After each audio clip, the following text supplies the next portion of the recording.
नमस्कार, आदाब दोस्तों, हिंद वॉइस में आपका स्वागत है। मैं हुक्राम। बात करते हैं उत्तर प्रदेश के यूपी पंचायत चुनाव को लेकर।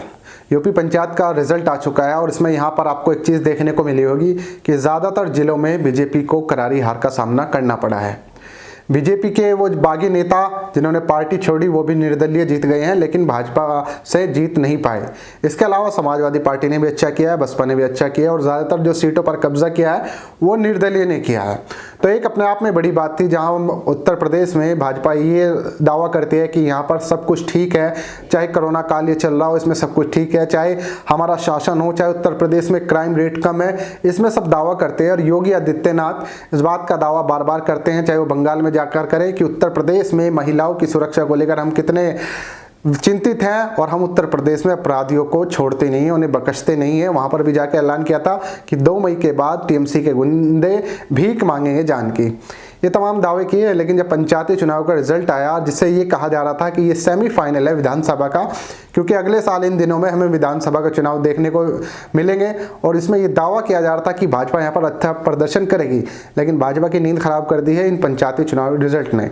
मैं आज आपको सिर्फ एक गाँव की बात बताता हूँ, एक ऐसा गांव जो आता तो अयोध्या में है, जहां पर भारतीय जनता पार्टी भव्य राम मंदिर का निर्माण करा रही है। हालांकि कोर्ट ने ऑर्डर किया, लेकिन सारा क्रेडिट जो है वो भारतीय जनता पार्टी लेती है।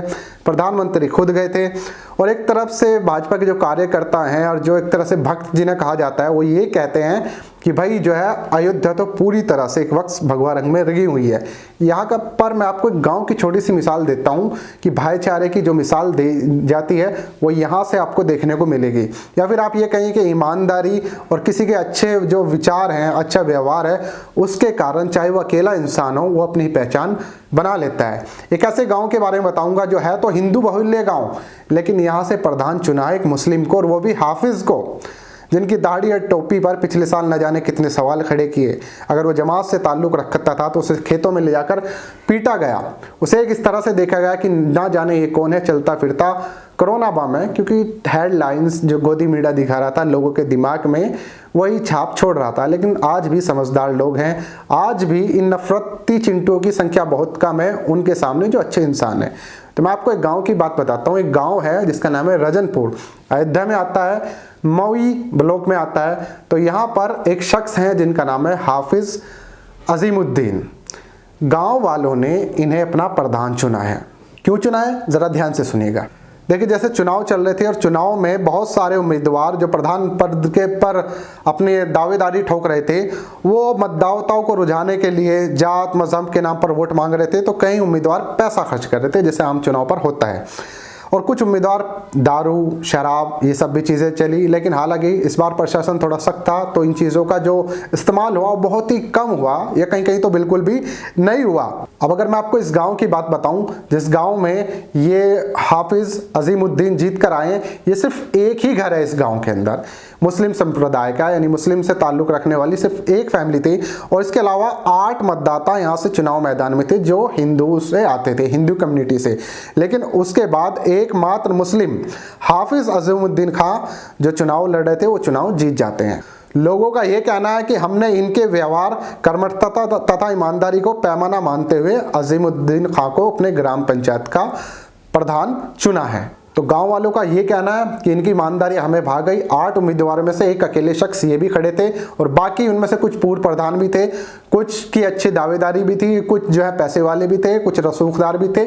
लेकिन एक ईमानदार घर, ये जो हाफिज है अजीमुद्दीन खान जिनका नाम बताया जा रहा है, अकेला घर इनका इस गाँव में है, उसके बावजूद भी प्रधान इनका है, मुखिया ने गाँव का इन्हें चुन लिया जाता है।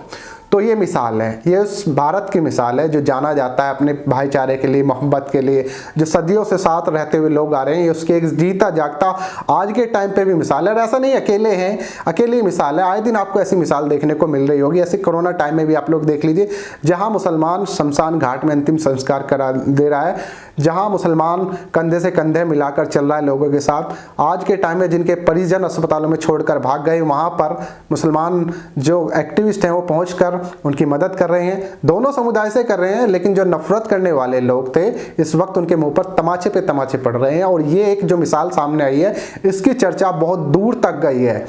इंटरनेशनल मीडिया भी इस बात को कवरेज कर रहा है कि देखिए ये है असली हिंदुस्तान, ये है असली भारत, जिसकी मिसाल सदियों से देते आ रहे हैं लोग। हज़ारों साल से जो लोग एक साथ दूसरे के रहे थे, उन्हें कुछ चंद सालों में अलग नहीं किया जा सकता, उन्हें तोड़ा नहीं जा सकता, उन्हें बांटा नहीं जा सकता। नफरत फैलाने वाले लोग चाहे जितनी कोशिश कर ले, इस प्यार मोहब्बत के आगे टिक नहीं पाएंगे। अजीमुद्दीन खां उस चीज़ की मिसाल बने हैं, और मिसाल बनाया है उन भाइयों ने जो उस गांव में रहने वाले लोग हैं। उन्होंने देखा कि देखिए अकेला शख्स है, चुनाव में खड़ा हुआ, ईमानदार है, मेहनती है, हाफिज कुरान है, और उसके बाद उसको चुन लिया गया।